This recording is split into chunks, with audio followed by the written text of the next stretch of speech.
Good evening and welcome to the City Council meeting of the City of Lenoir for Tuesday, April 16th, 2024. Thank you for being with us.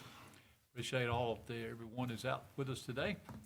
As we get started, first we would like to, of course, mention today we did have the funeral for our very own mayor and city council member for many years, David Barlow. Today we certainly were so taken back by the loss of David this past week in the community, and please keep his family and everyone in your thoughts and prayers as times continue. I know they're still trying to absorb everything that had happened so quickly with Mayor Barlow, and we do appreciate that. Appreciate the police and the fire today being there at the service. I know it meant a whole lot to the family and honoring him in such a way for that.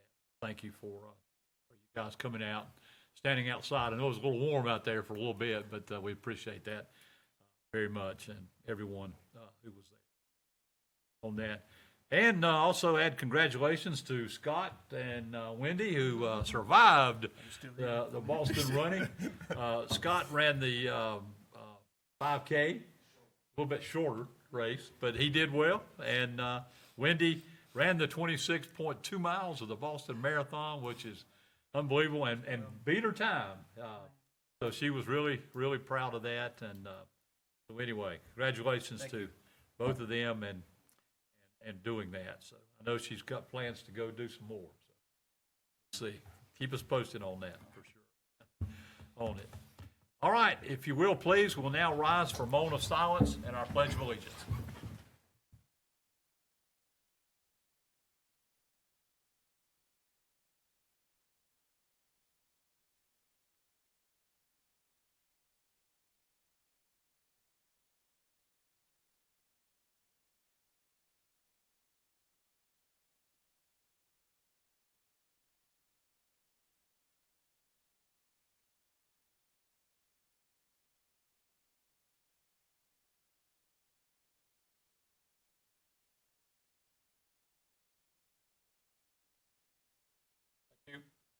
Please salute the flag.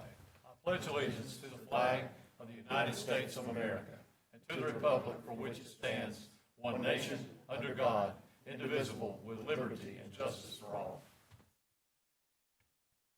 Thank you.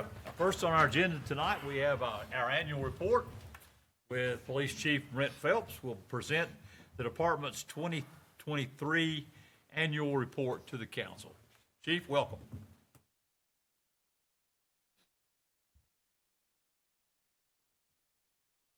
Mayor, Council, I will try to go through this speedily and not bore anybody with numbers, but I don't want to go so fast that I miss something or don't answer questions from council. As the document that I submit for council retreat at the beginning of the year, that is a different document. It goes over what we accomplished. Some of this and some of that overlap. In that document, I put more about people and processes and trends and things we're looking at for the future. This report, our annual report, is more of our data and more of our numbers throughout the year. So you'll see a very heavy concentration on numbers, but if you have questions, stop me and we'll go over them. In looking at our different categories that we report, you'll remember back in 2017, 2018, us and the entire nation changed from UCR reporting to what's called NIBRS, which is Incident-Based Reporting System. And so we switched to that. So that has changed some of how our things are captured. But these are the categories. Crimes against persons, those are your assaults in a lot of different capacities. So we had 373 of those. That was a 6% reduction from 2022. Had 0 murders, homicides in 2023, which is always a good thing. Crimes against society, we had a reduction in that from 2022 at 411. Our crimes against property, 834, was pretty decent reduction there, almost a quarter, 21%. Those in your property crimes include a lot of your larcenies, stolen motor vehicles, stolen parts from vehicles, things like that. You can see all this is a lot more detailed in the report. You're more than welcome to look through it and ask questions, but these are the main categories. Our calls for service, some of our top areas in calls for service, our animal complaints was down, not a huge amount, but there was a reduction. Our civil disturbances down a little bit, and our domestics were down a decent amount by 21% from 23 to 22. Our involuntary commitments were up, and that's been a trend since about 2020.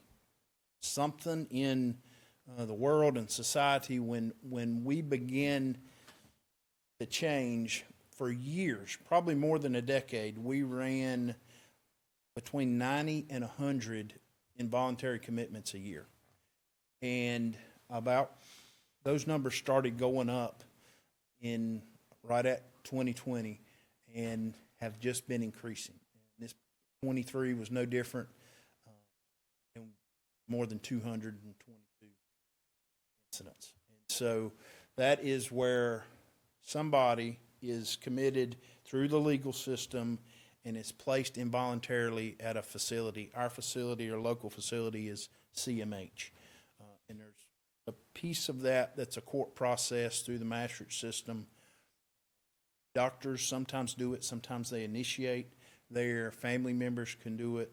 Sometimes law enforcement can do it. That's a little, it's a little harder. They typically like somebody very close to the individual that has knowledge to start that process. But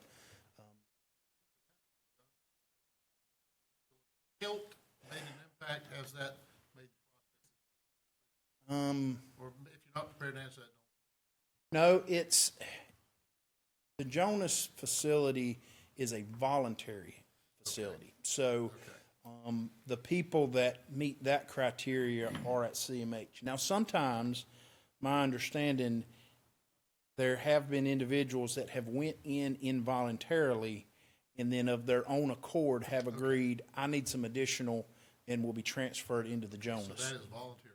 Yes, it is. They are not set up as an involuntary treatment facility.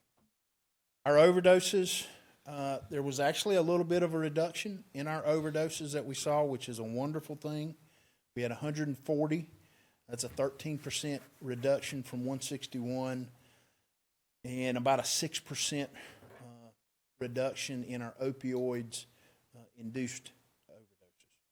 We used Narcan 69 times and could attribute 62 people that we saved their life with the it's still, and we've talked about it, I've talked about it,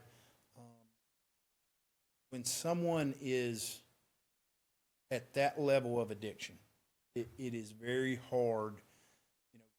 You have somebody that is not breathing, blue, and they get brought back, and all of a sudden they want us to leave and they want to go get high again.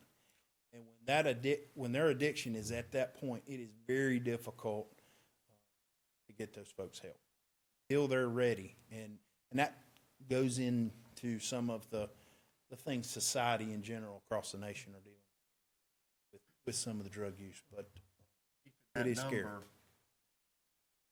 that be 69 different individuals, or some of them repeat?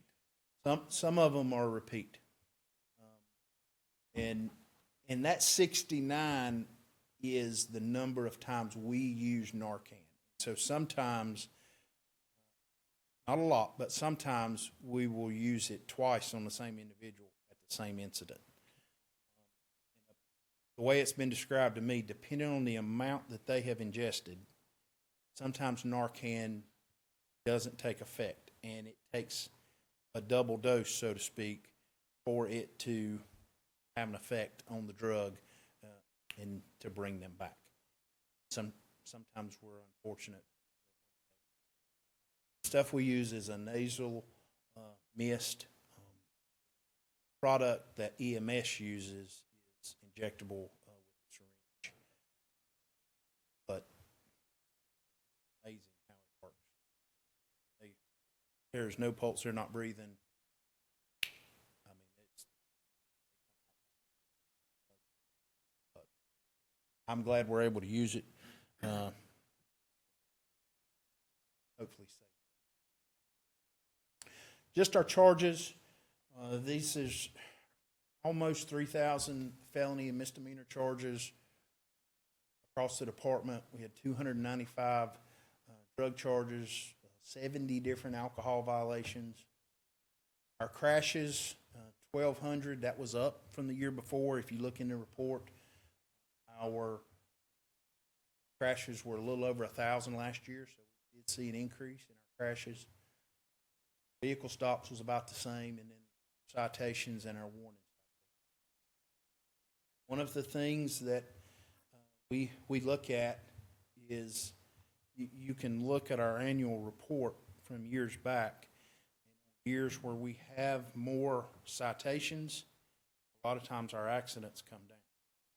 And so that's why when we try to talk about doing enforcement in our problem areas where we have a lot of accidents, the old saying of blue lights save lives, if we're slowing the public down, it does have an impact on.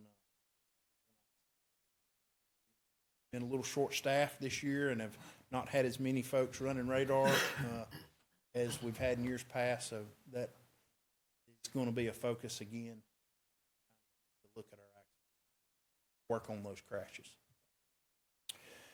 Investigations, just some numbers, 794,000 in recovered property. That includes vehicles that were recovered. Over $4 million worth of illegal narcotics seized. 790,000 in cash and property seized. Our communication center processed over 40,000 processed CAD calls. That's any call that's entered into the goes into that. Our patrol division, over 24,000 police service calls. Our special checks, house checks, over 11,000 call follow-ups. Investigations division worked over 1,800 criminal cases, 72 different search warrants, 10 different knock and talks. Nuisance cases was 207. 97 of those were owner abated, and 30 of those the city abated. Started last year at council's request, putting those numbers in quarterly every month. Tracking that just because I know council gets a lot of calls on because it's visible. Somebody's living next door to a problem location, visible to the community, and so it gets attention. Tried to communicate our activity with that. This is something we put in our report. We feel like it's our way of being transparent. We have to track our traffic stops through the state, but we calculate our enforcement by race and put that out there. What you are typically looking for as a law enforcement agency is you want your enforcement, your arrest, your traffic stops, you want those things to be somewhat close to your demographic of your, and ours are and have been. But you can see those pretty consistent. Other numbers, in use of force is a very big deal for law enforcement. We calculated every citizen contact that we can document through this report, and over 27,000 documented citizen contacts. We know there are a lot more than that. You think about the 10 officers that are at the Blackberry Festival, that gets counted as 10 because we have 10 officers at that event. how many public interactions does each one of those cops do during the Blackberry Festival 6 to 8 hours? Hundreds. So we know that number is low of our actual interactions with the public.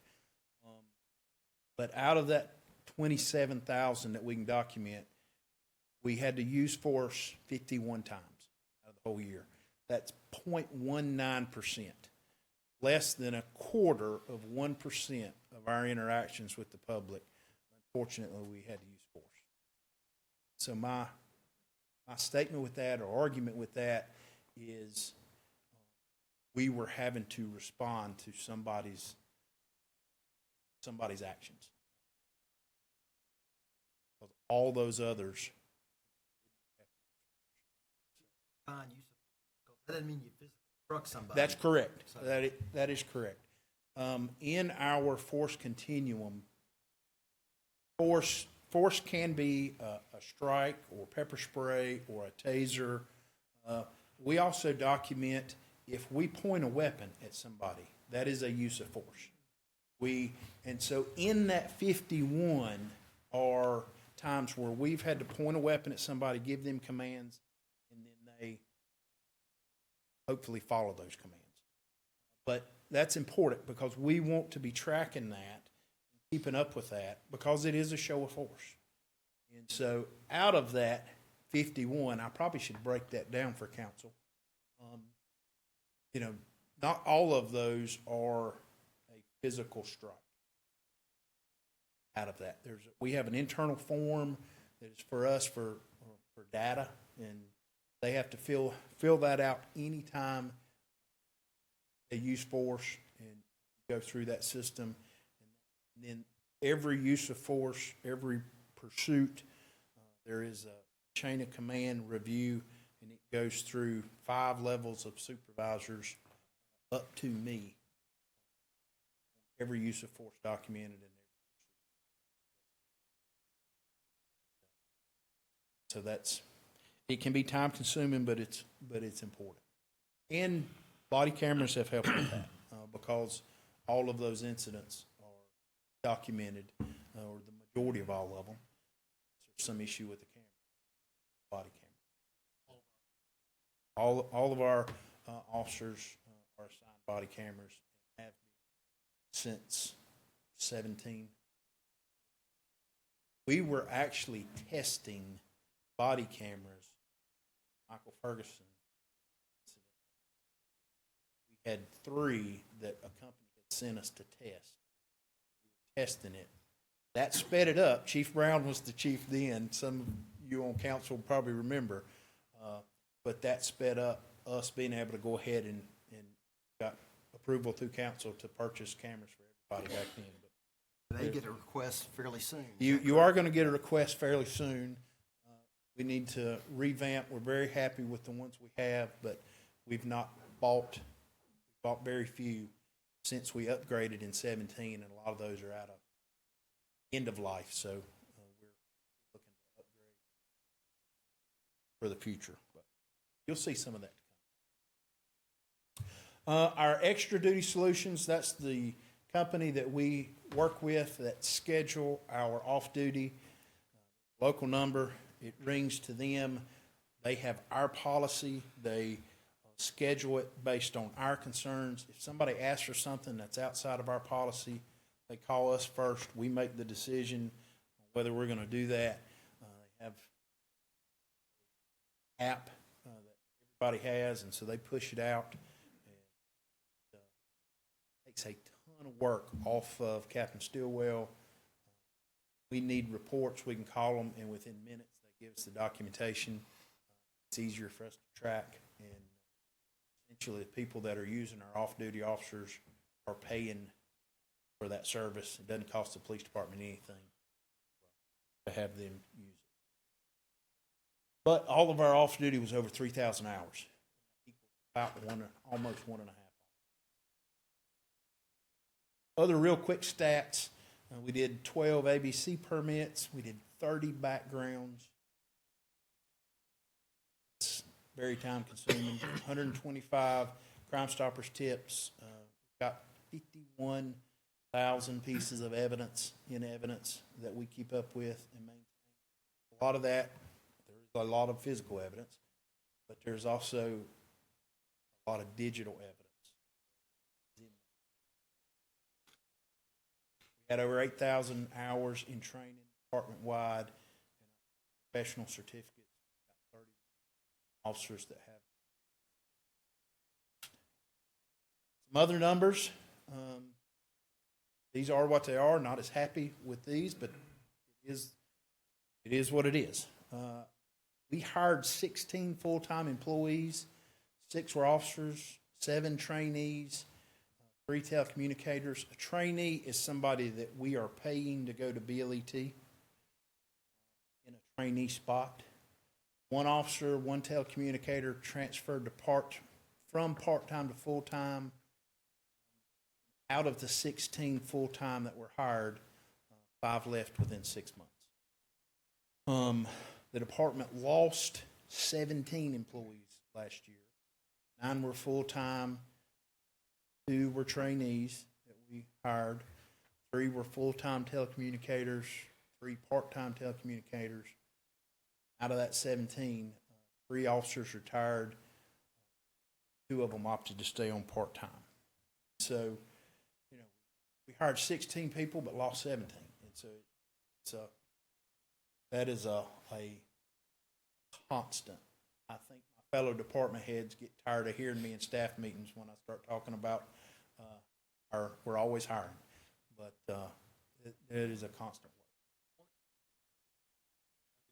work. When we invest in someone's training and they stay they don't fulfill the terms of the deal. Right. Do we have any recourse? We have looked into that.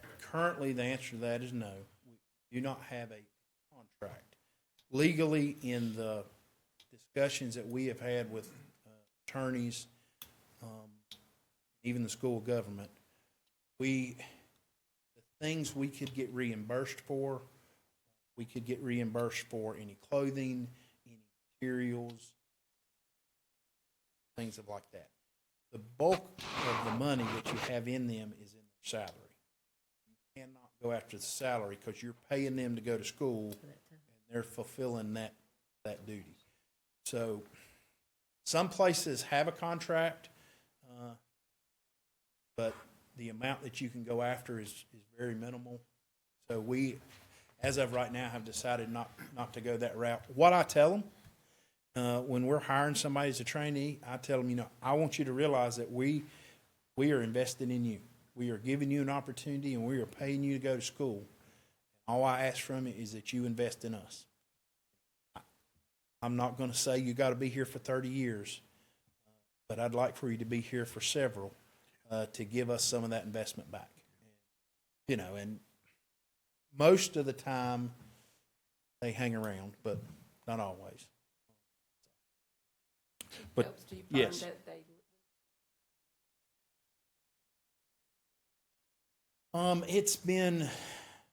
We've lost some officers last year to some state agencies. We lost a couple to the Highway Patrol. We've lost a couple to surrounding agencies. One of our younger officers left and went to the county.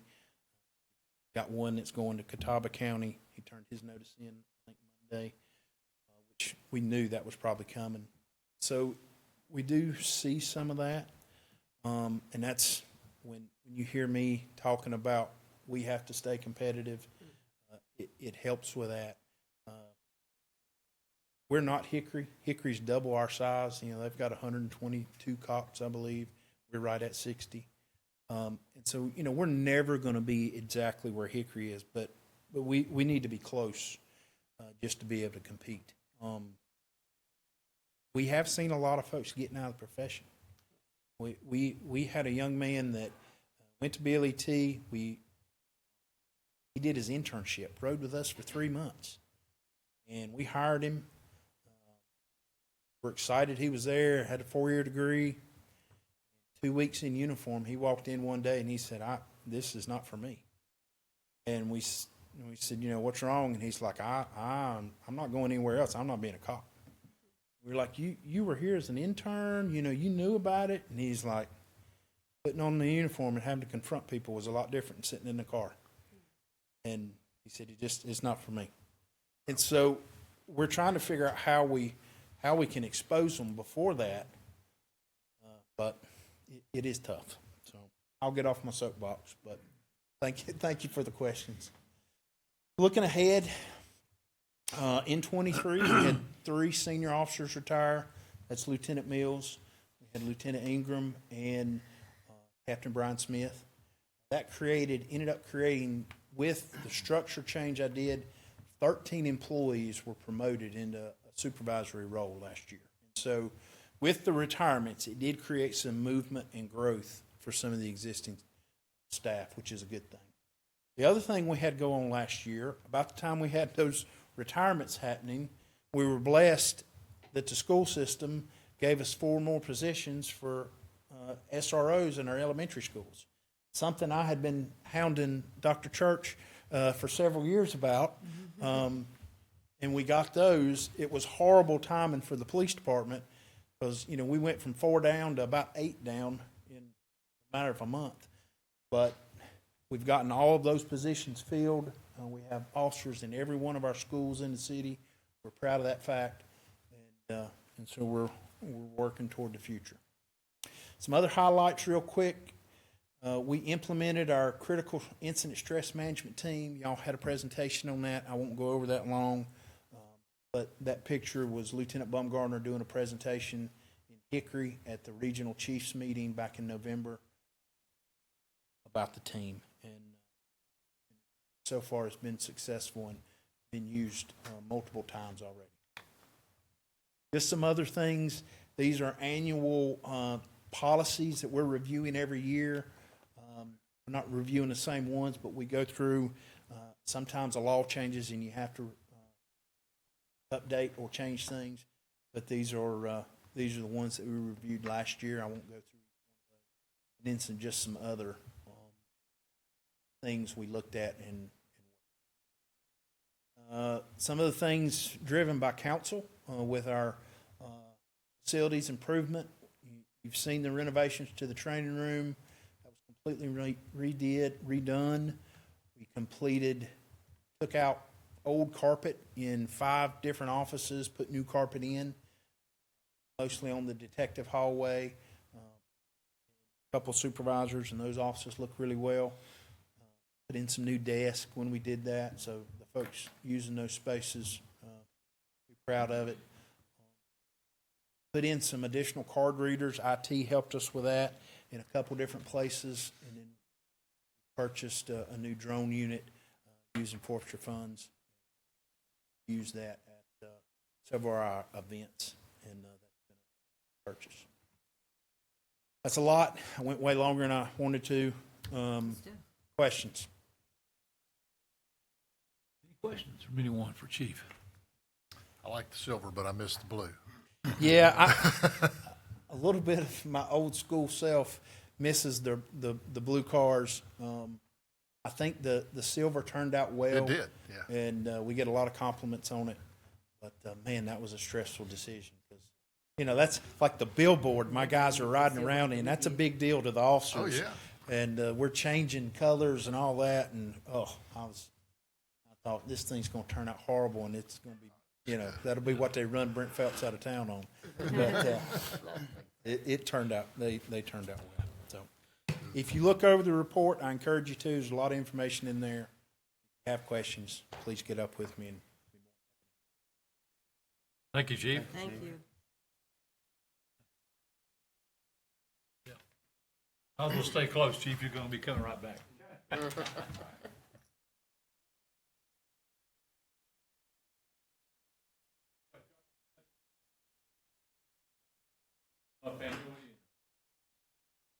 Ready?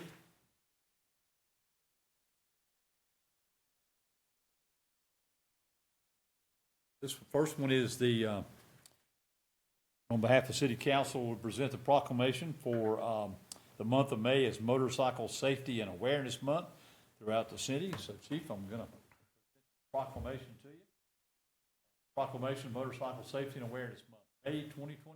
Whereas the growth and popularity of motorcycle riding and touring combined with the many scenic destinations in our state and the year-long riding season, have led to North Carolina having one of the largest populations of motorcycle enthusiasts in the nation. Whereas more and more residents of the city of Lenoir are taking up this mode of transportation to commute to and from their places of employment. And whereas many motorcyclists undergo specialized training by attending professionally taught motorcycle operator training courses with emphasis on skills, traffic laws, and proper safety equipment. And whereas it is the responsibility of all motorists to be aware of motorcyclists and extend to them the same courtesy as any other vehicles on our roadways. Now therefore be it resolved that I, as mayor, and on behalf of the Lenoir City Council, do hereby proclaim the month of May as Motorcycle Safety and Awareness Month throughout the city of Lenoir. Witness this day, the 16th day of April 2024. Chief, thank you. We appreciate that. Talk about that for a minute. Real brief. Just thank the mayor and council for this resolution. We do have a motorcycling community in the foothills of the mountains. We have a lot of folks that come through here riding, and so anything we can do to educate the public to be aware and look out for individuals on motorcycles keeps them safer, keeps us safer. Y'all know folks that ride, and several of my officers on their days off enjoy that hobby, and so thank you for the resolution. Next one, Chief Staines will come up and join me. This is a respectful recognition to a proclamation to Fire Chief Norman Staines, proclaiming Saturday, May the 4th as International Firefighters Day throughout the city of Lenoir. Chief, proud to have our firefighters. All you do every day, not just all the time. Appreciate that. So this proclamation is in honor of International Firefighters Day. Whereas International Firefighters Day is observed each year on May the 4th to honor and remember past firefighters who have lost their lives while serving their communities, to express gratitude to those that have served in this line of work, and to show support and appreciation for those who presently serve. And whereas regardless of the language a firefighter speaks or the country in which he or she works and resides, all firefighters fight against the same enemy, fire. And whereas firefighters follow a long line of tradition and honor that inspires them to help colleagues, neighbors, and strangers alike. Whereas the demands of firefighting are accompanied by both personal and physical tolls that all firefighters knowingly accept while risking their lives to protect the lives of others. Now therefore, be it resolved that by the virtue of authority vested in me as mayor of the city of Lenoir, and on behalf of the Lenoir City Council, I do hereby proclaim Saturday, May the 4th, 2024 as International Firefighters Day throughout the city of Lenoir, and encourage all citizens to show support and appreciation to our city, county, and state firefighters who protect our lives and property so diligently throughout the year by remembering past firefighters who dedicated their lives to preserve our safety. Witness where I have here set my hand and seal, calls the seal of the city of Lenoir to be affixed. This is the 16th day, too much crazy words there. The 16th day of April 2024. Chief, thank you. Thank you. We appreciate all you do every day protecting us in this community. Very proud of that. I'll let you add some things to it. Yeah, I did make a couple notes because it partly is remembrance, because that's where the International Firefighter Day came from. So we have to look, 2023, 80 firefighters lost their life in the line of duty somewhere in the United States. To date, we've lost 22 this year. Something we have to look at, but also have to brag on our staff. We do have 58 wonderful staff members. Within that, they're prepared to respond 24 hours a day, 7 days a week. Last week, when the rainstorms came through, I walked in and I felt sorry for the one truck. They had been up every 2 hours all night cutting trees up. So they walked in and were zombies. So that's the day you really, really, really appreciate them. But I know they're wonderful staff. With that, last year we responded to 3,386 calls within inside the city for service, fire wrecks, whatever. You know, staff within that had a response time of 3 minutes and 38 seconds from dispatch to on scene time. So they respond quickly. You know, so we have to appreciate that. Over 19,000 hours of training completed by our staff. So their dedication's there. So they're invested. You know, we done 52 public events out to our citizens and reached almost 5,000 citizens doing some type of fire prevention activity. So staff's in the community, they're training daily, you know, they're participating. So I do have to have a big shout out and thanks to my staff, you know. And with that, thanks to each of you all for your support. Mr. Hildebrand for his support, because that's what helps us get our. Thank you.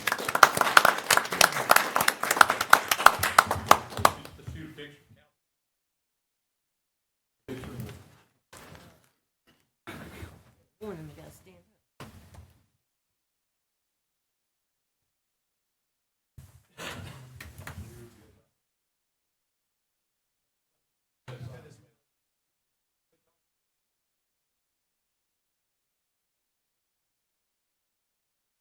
Yeah, mix it up a little.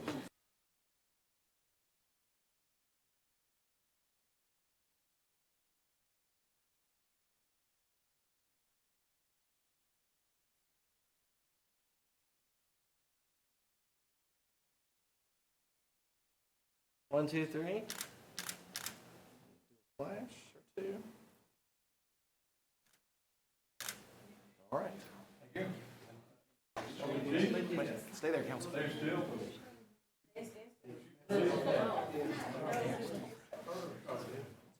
Photoshop him in?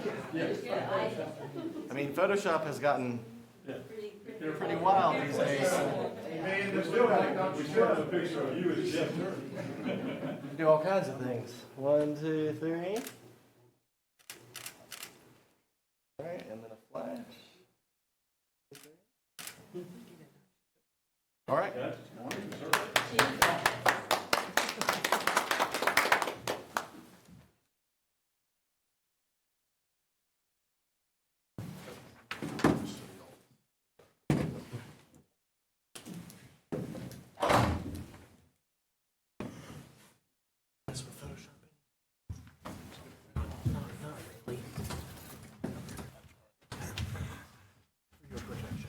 Thank you, chiefs, for what you do every day, for protecting us, and we certainly appreciate that.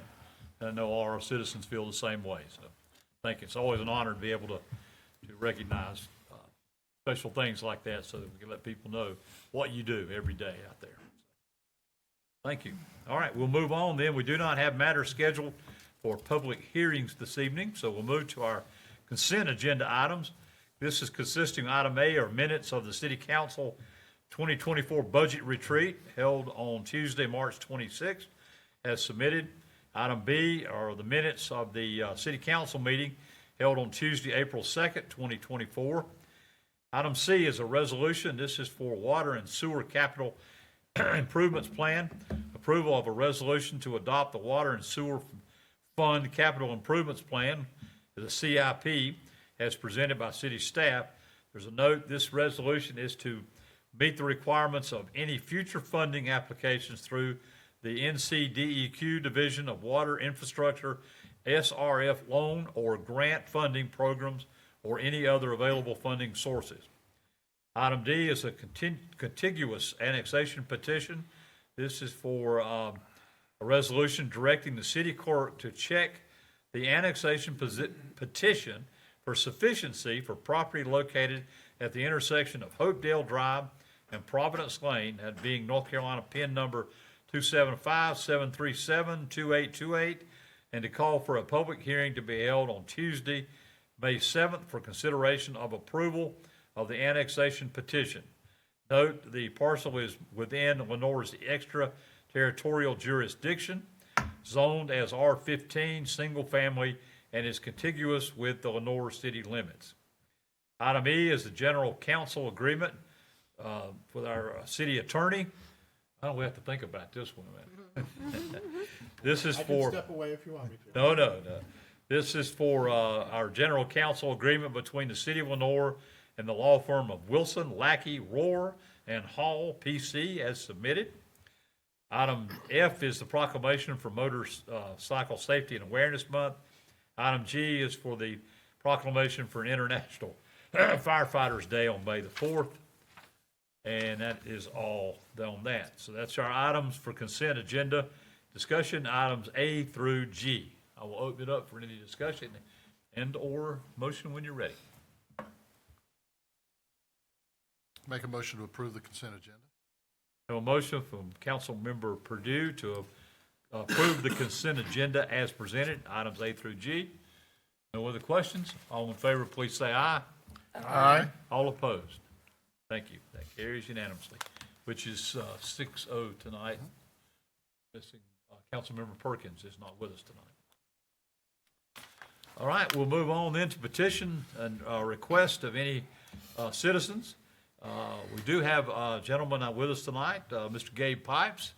Gabe is the site director at Fort Defiance, and he's going to address the city council regarding some information from Appalachian State University and that once existed at the house, and also a VIP reception that will be held on Monday, April 29th at Fort Defiance. So we're glad that Fort Defiance is back doing well, and hopefully we all get a chance to come out and see that. So welcome. Absolutely. I just want to say good evening to Mayor and councilors. Pleasure to be here. I am the recently appointed site director out at Fort Defiance. As many of you know, we're the 18th century home of Major General William Lenoir, one of the heroes of the Battle of Kings Mountain and an over mountain victory man. Marched right down Main Street here on the way down to Kings Mountain. The house was occupied by the Lenoir family from 1792 all the way until 1961. Since then, it's been run by two nonprofits, Caldwell County Historical Society, and then the last 40 years by Fort Defiance Incorporated, who I work for. Just want to let you all know a couple of things we have going on out there.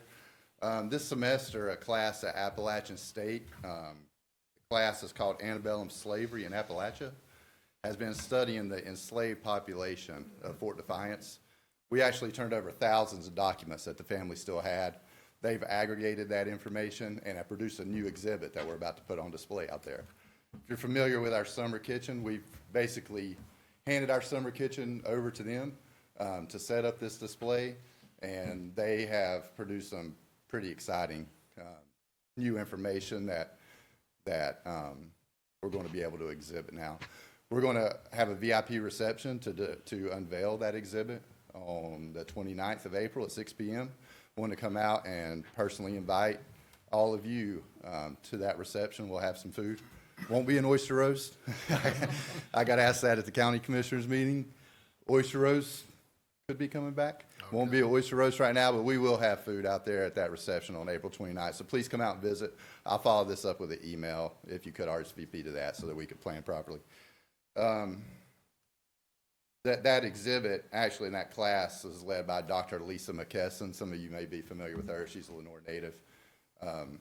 She knew going into this project that she was a descendant of the Dula plantation. She has learned during this project that she is actually descended from the enslaved population of the Lenoir family. So really, really gotten some more excitement around the project. Also, a couple more teasers of some things we have coming up in the near future. Appalachian, a separate class at Appalachian, has been out doing underground penetration radar, looking for the original fort. Also looking for the slave quarters and the slave cemetery, and they believe they found something.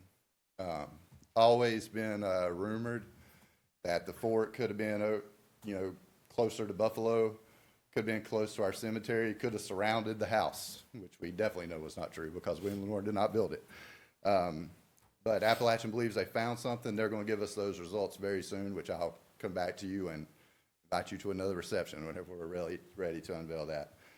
Some other upcoming events we have. June the 8th, we're going to have a lunch and learn out at the property. The park ranger from Kings Mountain is going to come out and be a brown bag event to talk about the Over Mountain Trail, the interrelation between all the properties on the Over Mountain Trail, and give them a little more education on that. The 4th of July, we're planning right now a picnic. We're going to do a 18th century style Independence Day, complete with reading of the Declaration of Independence, a speech that William Lenoir did on the courthouse steps in Wilk County in 1800. And we'll have some games out there to mimic an original 4th of July celebration. There will not be any fireworks anywhere near that house, but we will mimic what happened back then. Also, August 10th, we'll have a local historian named Michael Hardy. He's going to come out there, and he's actually going to talk about World War II as it affected Caldwell County. So that should be a pretty interesting and a different event for us. And then finally, we will bring back our Living History Days. Those are going to take place October 1st through 4th. Out at the house, we'll have interpreters on the property. We're inviting all the 4th graders in the county. I'm sending out emails to all the teachers right now. But you all are certainly welcome to attend all of those events and come out and learn more about Fort Defiance. Good, thank you. Glad to hear that things are coming back out there. You know, we do miss the oyster roast for sure. That was a great event, and everybody I know would love to have that back again sometime. Absolutely. The house looks great. While things were shut down during COVID, we decided to do another restoration. It's been repainted. A new roof has been put on, shaker-style shingles that were just like what were on the original house, which were difficult to get accomplished, but our board got it accomplished. So it's definitely worth coming out and looking at it. Like I said, the house is beautiful right now. We have met Dr. Essen many times. Lucy, I think you know. Yes. Well, yes, she has spoken at several events that we've been. Great historian and a part of the Dual family. It's been a so. pleasure working with her. She brought a lot of energy to the project. Yeah, she's got a lot of energy for that. That's great. Yeah, absolutely. Any other questions of No, Mr. really Pipes? All right. exciting Thank you. stuff. Thank you. Thank you for being with us. All right, we are in the petitions of any citizens requests. Is anyone else that would like to address the council at this time? I know most everybody is our staff, and always, we think of you as part of it too, so glad you're here. News topic is here. We're glad to have you with us tonight. Thank you for covering. I know you've had some good stories lately in the paper, and we appreciate that as well. So thank you for being with us tonight. Anyone else have anything to add? All right. We'll move on. We do not have reports from our boards and commissions this evening, so we'll move on to report and recommendations of the city manager, Mr. Hildebrand.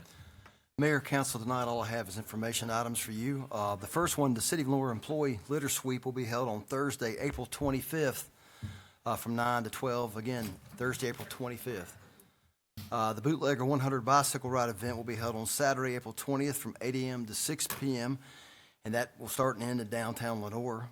The Lenoir Bicycle Festival will be held on Saturday, April 20th in downtown Lenoir as well. That's going to be held from 10 a.m. to 4 p.m., and you can find additional information on the city's website, citylenoir.com/events. The Board of Adjustments will meet on Monday, April 22nd, 5:30 in the chambers. The Committee of the Whole will meet on Tuesday, April 23rd, 8:30 a.m. It will be a brief meeting because I know folks are heading to Winston-Salem. Also, the League, as I just mentioned, the League will be having their City Vision Conference in Winston-Salem, April 23rd through the 27th at the Benton Convention Center. I know most councils are going to attend that. And then also, NCDOT Spring Litter Sweep will be ending on Saturday, April 27th. The public's encouraged to participate in litter sweep pickup throughout the state. And lastly, the Foothills Regional Airport Authority will meet on Wednesday, May 1st at noon at the airport for their monthly meeting. That's all I have, unless there's questions. Any questions of any meetings with Mr. Hildebrand? All right, thank you. We'll move on to report and recommendations of our city attorney, Mr. Rohr. Nothing now, but I do have something to discuss in closed session. We have something in closed session. Okay, thank you. And as far as the mayor's office, I don't have anything at this time. We also, under the council members, we do have the voting delegate thing that I think that I've already been appointed to that. Do we need an alternate? We normally appoint an alternate as well. Do we need? You can do one already. You want to. I'd nominate John Bill to be the alternate to the mayor for voting delegate. And make a motion to approve the mayor as delegate. Thank you. The reason we had to do it early is because they had to vote before this meeting. There was some voting that already had to be. Yeah, I had to vote for the, Mr. Attorney, is that? Well, then maybe we don't need to appointed. Well, we can Well, still appoint an alternate for future Well, voting. that's right, because, you know, there'll be the meeting down there. Yeah, You'll have yeah. something. You had to vote for the board ahead of time, the way it works with it anyway. Already been notified who's on that. That's it, there you go. All right, so we have a motion that we make the mayor as the voting delegate and Mr. Beal as the alternate delegate for the city vision in Winston-Salem in April 23rd through the 25th. All in favor, please say aye. Aye. All opposed? Thank you. All right, we will then go to, I don't think we have anything else. We need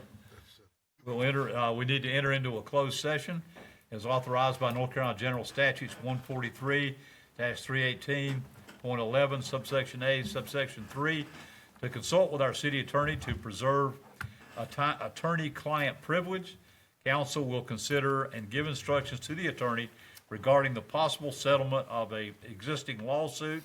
The parties to that existing lawsuit are David Williams, Doris Williams, and Crestcom Bank. It is expected that the city council will take action in open session at the conclusion of the closed session. So I'll entertain a motion to go into closed session. Going to- All right, we have a motion to Everybody. go into closed session. Councilmember Thomas. All in favor, please say aye. Aye. All opposed? Thank you. We are going into, in just a minute, in closed session. Thank you for being with us.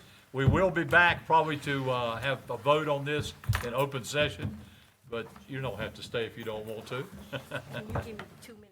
Chief something? Yeah. Gotta hand him something. Thank you.